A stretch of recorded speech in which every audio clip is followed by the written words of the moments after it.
Olá, meu nome é Paulo Camargo e eu vou apresentar para vocês hoje os problemas com a ciência. Parece que eu vou atacar a ciência. Muito pelo contrário, eu vou defendê-la. Porque somente sabendo, conhecendo as suas limitações, é que a gente pode desfrutar de suas potencialidades. Então, tão importante saber o que é ciência, é importante saber o que não é ciência, para não sermos enganados, né? Então vamos identificar os atores. Nós temos primeiro os negacionistas, os maus, e os maus cientistas, os feios. E temos os bonzinhos, os pseudocientistas, que muitas vezes são pessoas de boa fé, bem intencionadas, mas não quer dizer que estejam fazendo boa ciência por conta disso. Então isso parece ciência, tem jeito de ciência, linguajar de ciência, tem até teses de mestrado e doutorado e artigos publicados. Mas não é.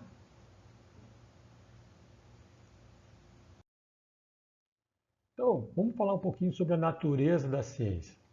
Se vamos confiar na ciência como um meio de se atingir a verdade, é importante entendermos e respeitarmos como é difícil se chegar a um resultado rigoroso. A ciência não está quebrada. É preciso ajustar as expectativas, porque muitas vezes as pessoas acham que a ciência está sempre descobrindo coisas maravilhosas a todos os instantes. Isso não é muito bem verdade, né? A ciência ela tem baixo rendimento, porque a maioria dos experimentos falham. É da natureza do processo. Então, importante, a ciência ela progride lentamente. Os avanços significativos são raros, mas quando acontecem, opa, isso é legal, são significativos. Então vamos classificar aqui os problemas com a ciência. Boa parte eu já disse. Nós temos os pseudocientistas que querem o seu prestígio. A ciência, ela funciona e por causa disso, ela ganhou um selo de qualidade. Essa palavra ciência está relacionado com algo que é verdade, que funciona. E por isso todos querem o seu prestígio. Os negacionistas, por sua vez, são aqueles que não gostam dos resultados da ciência. Os resultados incomodam, entram em conflito com as ideias pré-concebidas. Então, como o ser humano não tem a dificuldade de habitar, né, na sua mente duas ideias antagônicas, ele tem que resolver isso. É um mecanismo de proteção ao ego. Então, que ele faz? Ele simplesmente nega uma realidade auto-evidente, porque as evidências mostram algo que não estão de acordo com as suas ideias. Além disso, tem também os problemas com o próprio processo da ciência. A ciência é a coisa mais maravilhosa que o ser humano inventou até hoje. Mas isso não quer dizer que ela é isenta de falhas. Ela não é perfeita. Além do mais, ela é feita por homens. Homens têm vieses, né? Daqui a pouquinho a gente vai falar sobre isso. Então, ela carrega todos esses vícios e esses possíveis erros. Além disso, a cultura atual não está ajudando, né? O analfabetismo científico é um problema grave, é uma endemia, né, que está sofrendo a nossa sociedade. E além disso, o ser humano ele vem com os defeitos de fábrica. Nós somos defeituosos, nós possuímos vieses. E esses vieses, consequentemente, eles são refletidos na ciência que são feitas por esses seres humanos. Vamos começar então com a pseudociência? Todos querem o adjetivo científico. Basicamente, você identifica isso quando aparece aquela famosa frase, abre aspas, comprovado cientificamente, fecha aspas. Quando vocês virem essa frase, pode acreditar, é picaretagem. Porque a ciência não trabalha com comprovação, ela trabalha com refutação. Algo que foi, né, trazido por Karl Popper na década de 30 do século passado, né, com o seu conceito de falseabilidade. O que ele disse é o seguinte, ele estava tentando resolver o problema de Hume, né, da causalidade. Ora, a gente não pode afirmar com certeza que alguma coisa causa outra. Mas espera aí, a ciência trabalha com relação de causa e efeito. Sem relação de causa e efeito, babau, acabou. Então, como é que a gente resolve isso? Então, o Karl Popper trouxe o conceito de falseabilidade. Olha, a gente não pode afirmar com certeza que alguma coisa causa outra, mas a gente pode afirmar com certeza que alguma coisa não causa outra. Então, a ciência ela trabalha refutando, né, as teses e não comprovando as teses.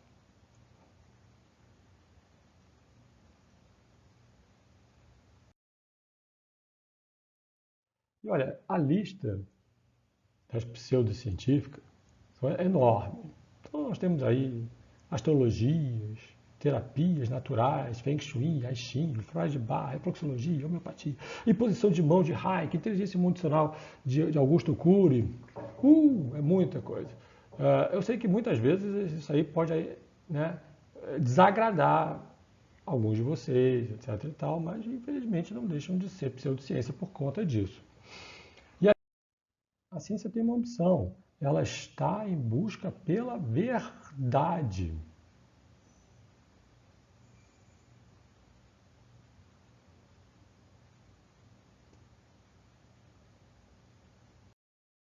Mas uma outra característica da pseudociência é que ela normalmente está envolvida com dinheiro. Tem sempre alguém querendo vender alguma coisa, um produto, um serviço, etc e tal. Não caiam nessa. O problema é que a gente tem uma relação muito afetiva com as pseudociências. A gente gostaria que aquilo ali fosse verdade. Quem é que não gostaria que isso tudo fosse verdade? Eu também gostaria que isso fosse verdade. Mas a ciência não trabalha assim, né?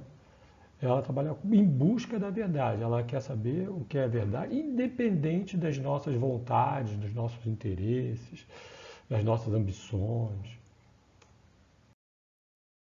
E aí, o que acontece? Ele já tem a sua tese pronta, ou seja, ele já tem a conclusão pronta. E aí vai buscar então as evidências que corroborem aquela conclusão. Então, o processo da pseudociência, ela inverte o sentido do processo da ciência, que começa com a observação, gera as hipóteses, verifica se as hipóteses estão corretas e elabora uma conclusão. A pseudociência faz justamente o contrário. Ela parte da conclusão e aí então busca as evidências que corroborem a ideia já pré-concebida. Não querem o trabalho, né, de investigação, de buscar as evidências livremente. Eles não desejam isso, eles querem que alguma coisa seja verdade. E essa lista é infindável. Buscando aí no Wikipedia, vocês vão encontrar aí várias, centenas, milhares de pseudociência. É bom que se diga que a pseudociência é diferente da protociência, ou seja, aquela ciência que está no seu nascedouro. Por exemplo, a cosmologia, ela já foi uma protociência. Muitos cientistas duvidavam que ela podia, né, vingar, porque dada a dificuldade, né, de você buscar e encontrar e gerar evidências. No entanto, o ser humano ele é muito criativo, né, muito perspicaz e, de fato, hoje em dia já se consegue ter várias evidências e a cosmologia é uma ciência muito bem estabelecida. Então, a pseudociência ela recai basicamente nesses dois erros. É o desprezo pelas evidências e pelo método científico ou pela análise lógica deficiente dos dados. Muito bem. Então agora vocês vão ser presenteados com um manual básico de identificação de pseudociência. Como nós fazemos isso? Buscando as características típicas que são presentes praticamente em quase todas as pseudociências.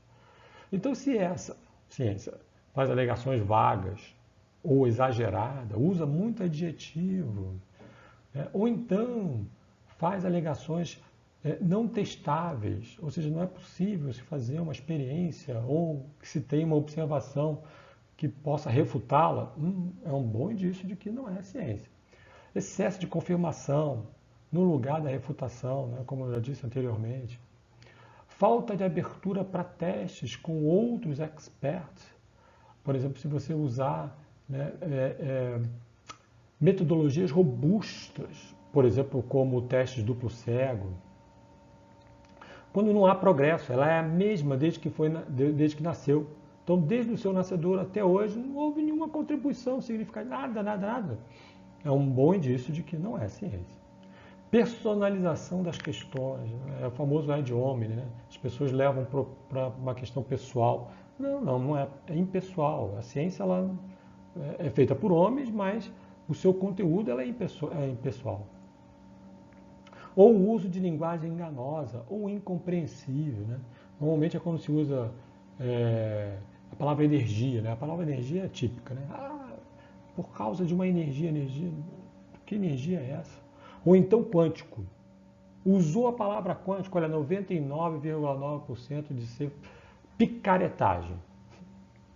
Pode apostar. Como já bem disse Carl Sagan, alegações extraordinárias exigem provas extraordinárias. Ou seja, se você vai fazer uma alegação que vai de encontro a tudo que se sabe hoje em dia, uma ciência muito bem estabelecida, isso é uma ousadia. Você pode fazer? Pode. Mas só que você vai ter que apresentar uma prova extraordinária, porque você vai ter que destruir um conhecimento, né, grande. Então, se você está fazendo uma alegação extraordinária, ou seja, aquela que vai de encontro a tudo que se conhece, uma ciência bem estabelecida, você tem que apresentar provas extraordinárias. Então, de igual magnitude. E os negacionistas, hein? Nunca teve tão em voga como atualmente os negacionistas.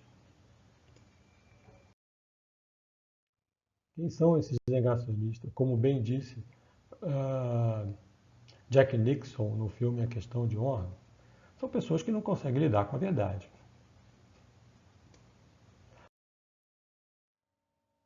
Existe um ponto importante que tem que ficar absolutamente claro. Negacionismo não é ceticismo. Ceticismo é algo desejável em ciência. Negacionismo não. Ceticismo é a dúvida saudável diante da falta de evidência ou de evidências não tão claras. Isso é salutar, é até desejável. Já a negação é a dúvida intencional diante da esmagadora quantidade de evidências confiáveis. É uma falácia que é conhecida como incredulidade pessoal, ou seja, é o ato de negar intencionalmente uma realidade autoevidente. Muita gente pode alegar, mas essas negações são inofensivas, são até divertidas, nós nos divertimos, né? Rimos e tal. E afinal de contas, o que mal faz as pessoas acreditarem nisso? E eu não tenho culpa da burrice alheia. Não faz diferença para mim, ou talvez até para a sociedade. Faz sim. Por que faz diferença? Porque mina a credibilidade da ciência. Né? É como se houvesse ali alguém com uma picareta dando, né, estocada na ciência e aquilo ali vai minando a credibilidade. Vocês estão vendo, né? Vamos lá. E o processo da ciência? Temos muitos problemas com o processo da ciência. Eu vou apresentar para vocês uma figura que é um resumo geral. É claro que cada ponto desse daqui que eu vou apresentar caberia um vídeo só para ele, mas vamos apresentar um quadro geral. Então, tudo começa com o ditado, né, na academia, que é publish or perish. Ou seja, você não é um cientista se você não publica. Ou você publica ou você morre. Então, é o mantra da ciência. Publicar ou morrer. É lógico que essa pressão por publicação leva a alguns problemas. Vamos ver.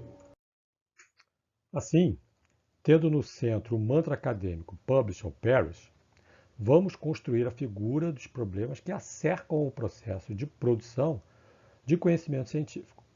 Primeiramente, temos mais uma vez que entender e aceitar que fazer ciência é difícil. Não é natural para os seres humanos fazerem ciência. Por isso demanda um esforço consciente e deliberado para fazê-la. E por ser difícil, muitas vezes os resultados são ambíguos. Quem nunca se deparou com manchetes dizendo que o café cura câncer e outras dizendo que causa câncer? Como assim? São ideias antagônicas, excludentes. Seria o café de Schrödinger?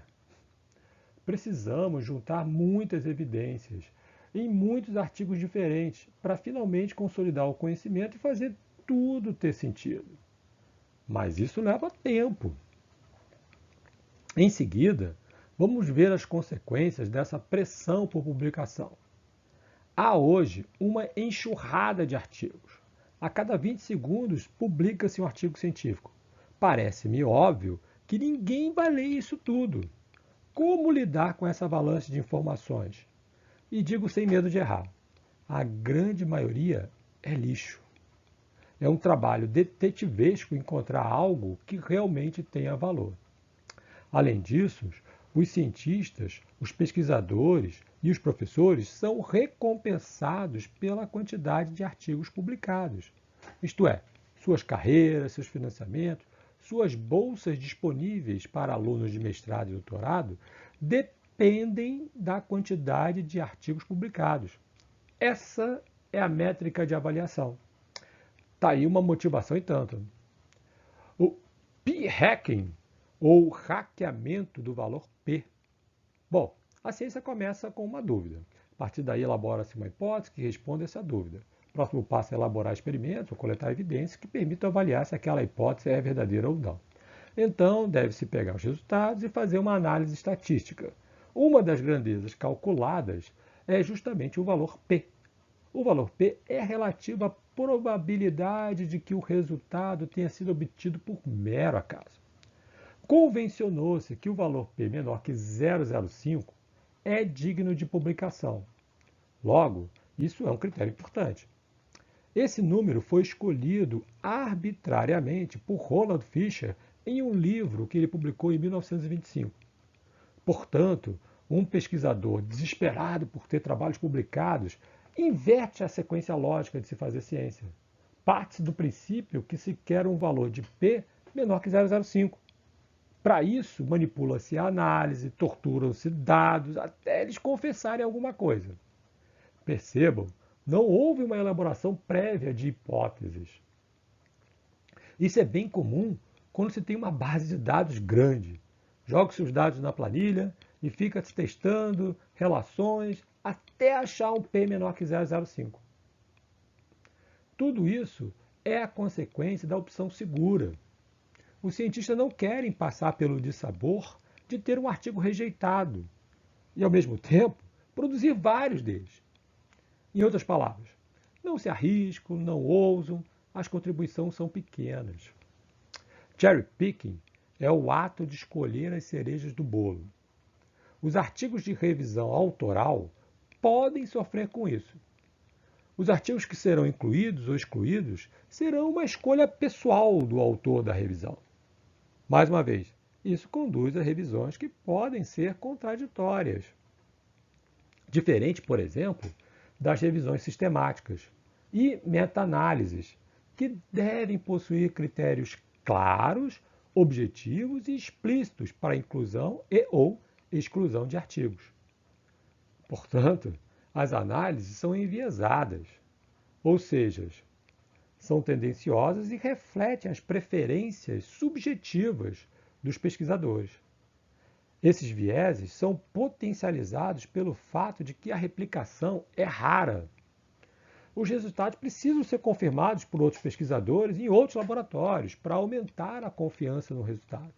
Enfim, não se tem novidade. Contribui para isso o fato de que periódicos têm pouco interesse em publicar trabalhos de replicação. Chegamos ao tópico financiamento. Fazer ciência custa dinheiro, e muito. Na década de 80, um ator americano e dublê de presidente, Ronald Reagan, retirou todo o orçamento do NIH, um órgão de financiamento, uma espécie de CAPES ou CNPq norte-americano. Daí, os pesquisadores tinham que se autofinanciar. E onde eles foram buscar o dinheiro? Nas empresas. E claro, são empresas cuja finalidade é ganhar dinheiro. Elas não doam, fazem investimentos. Elas têm naturalmente muito interesse nos resultados das pesquisas. Estabelece-se então o conflito de interesses. Um exemplo clássico é o trabalho mostrando que macarrão emagrece, financiado pela Barilla, ou que o açúcar não está relacionado com doença cardiovascular, financiado pela Nestlé. E por aí vai. É o estado atual das coisas. Os pesquisadores não têm outra solução para se manter fazendo seus projetos de pesquisa, mantendo seus laboratórios, seus equipamentos, etc. A outra parte do problema é que os pesquisadores ficam escrevendo projetos de pesquisa para órgãos financiadores, para conseguirem dinheiro. Isso lhes rouba um tempo precioso no qual poderiam estar pesquisando, mas tem que correr atrás de dinheiro. Publicação. Está em voga uma discussão sobre quem é que paga os custos da publicação. Tradicionalmente, quem pagava era o assinante do periódico. Felizmente, nós temos acesso a vários periódicos que são assinados pela CAPES. Mas é possível que, por exemplo, ao se buscar um determinado artigo, deparar-se com um paywall, ou barreira de pagamento. E os valores podem ser consideráveis. E se for um artigo-chave para o seu trabalho? Há muita ciência escondida por trás dos paywalls. Recentemente, surgiram as revistas de acesso gratuito. Nesse caso, quem paga os custos são os autores do trabalho. Há toda uma discussão em torno da alegação que isso contaminaria o processo de revisão por pares, de aceitação para a publicação. Aliás, o processo de revisão por pares também está bem longe da idealidade. Há uma piada muito contada no meio acadêmico que diz assim: o coelho está lá na floresta, feliz e contente, trabalhando na sua tese, quando chega o lobo e pergunta: ô lobo, ô coelho, o que você está fazendo? Eu estou digitando minha tese. E qual é a sua tese? A minha tese é de como os coelhos se tornaram predadores dos lobos. Aí o lobo: que coisa estúpida. Todo mundo sabe que os coelhos não são predadores de lobos. Então vem aqui comigo. Aí o coelho conduz o lobo para sua toca e lá apresenta o leão. Qual é a moral da história? Não importa quão estúpido seja a sua tese. O importante é quem é o seu orientador. Veja, por exemplo, o caso do Walter Willett, famoso nutricionista de Harvard School of Public Health. Basta chegar um artigo coassinado por ele, que o revisor aprova prontamente. Afinal, vai recusar um artigo do Walter Willett? Nunca! E, finalmente, a divulgação. Se a ciência pode parecer confusa para os jovens cientistas, imagine para o público em geral. De uma forma genérica, é um desastre. O conteúdo vai completamente distorcido, porque os jornais, as revistas estão, nos dias atuais, atrás de cliques. Assim, ela precisa construir uma manchete que faça o leitor clicar no link. É assim que se financiam. Ou seja, é o famoso clickbait. O rigor da ciência se perde aí, né? E muitas vezes induzem pesquisas criando o senso comum. Veja, por exemplo, o café da manhã, que é senso comum, né? De que é a refeição mais importante do dia. Pois bem, várias pesquisas se seguiram para testar se isso era realmente verdade. Um senso comum induzindo, né, criado pela mídia, induzindo pesquisa. Além disso, o pecado mais mortal, no meu entendimento, é o foco no resultado e não no processo. Cadê a função educadora dos veículos de divulgação?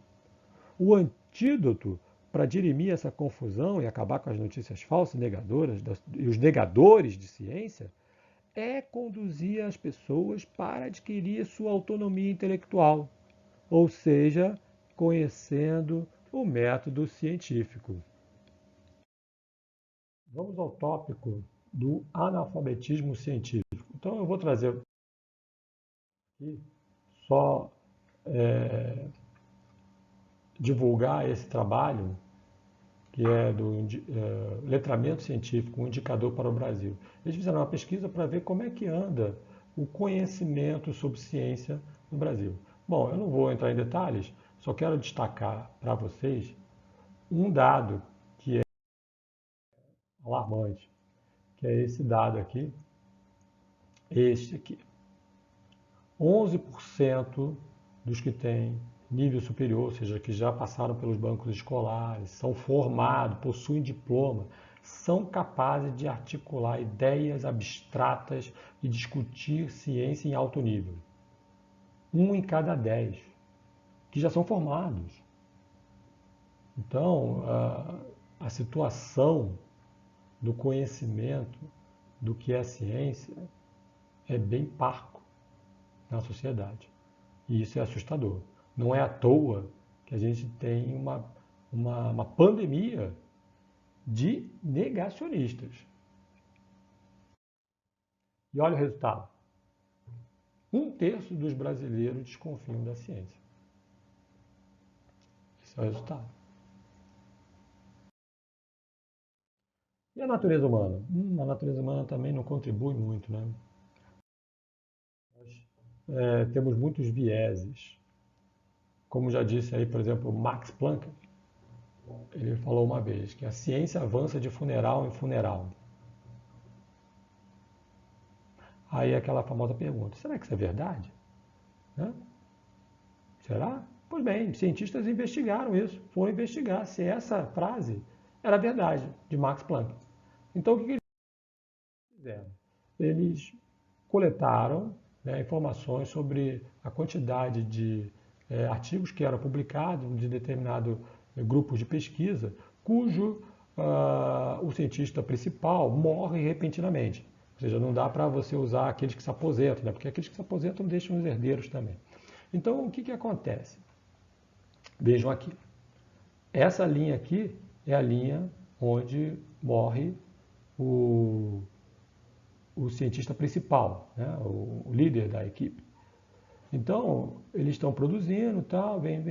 Quando ele desaparece, olha o que acontece com a quantidade de artigos, né? Da sua linha de pesquisa. Vai caindo. E, enquanto isso, aqueles que não eram colaboradores dele, ou seja, pessoas que têm outras ideias, certo? Começam a subir. Então, quer dizer, é preciso que alguém morra para que novas ideias possam aflorar. Então, porque o que acontece? O cientista é apaixonado, ele é apaixonado pelas suas teses, pelas suas teorias preferidas. Isso é da natureza humana. Ele não quer, né, ter, por exemplo, de sabor, né, de trabalhar 30 anos numa determinada linha de pesquisa e depois chegar à conclusão de que aquilo ali é um beco sem saída. Não, não quer. Outro problema também é a ilusão da competência. É o que a gente conhece hoje como efeito Dunning-Kruger.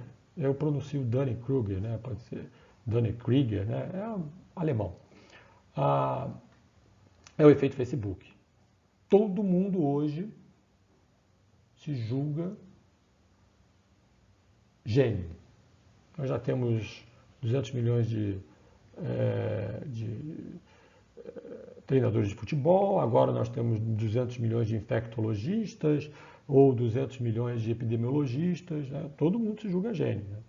Então, por exemplo, como para ilustrar, eu trago aqui esse caso aqui dessa senhora, a Cecília Gimenez. Ela é uma octogenária que mora lá na Espanha, e ela é frequentadora lá de uma igreja, e a igreja tinha essa gravura, né, que estava se deteriorando, estava bem deteriorada. E aí ela foi tentar restaurar. Olha o resultado aqui. Se já estava ruim, né? Ela destruiu a gravura, né? A pergunta que se segue é: mas ela não sabia que não sabia restaurar? É exatamente isso o fenômeno do Dunning-Kruger. A competência para reconhecer a competência são as mesmas para se obtê-la. Então, o que acontece? Você precisa saber um pouquinho da coisa para você saber quanto que é ignorante sobre ela. Então, o que acontece? Vamos ver esse gráfico aqui. Então, você é novato sobre um assunto. Você leu um post do Facebook, opa, já sei tudo. Já estou dominando esse assunto. Já sai de 0 para 100% de confiança, né? Mas assim, né? Normalmente as pessoas param por aqui, né? Mas se ele continuar estudando, continuar se aprofundando, etc e tal, ele vai perceber que ele não é assim tão gênio como ele pensaria, né? Como ele pensava. Opa, existe mais disso que eu não pensei. E aí ele vai. Opa, eu nunca vou entender isso. Aí depois de muito tempo, opa, esse negócio está começando a fazer sentido, para no final das contas ele verificar que as coisas não são tão fáceis assim, as coisas podem ser bastante complicadas.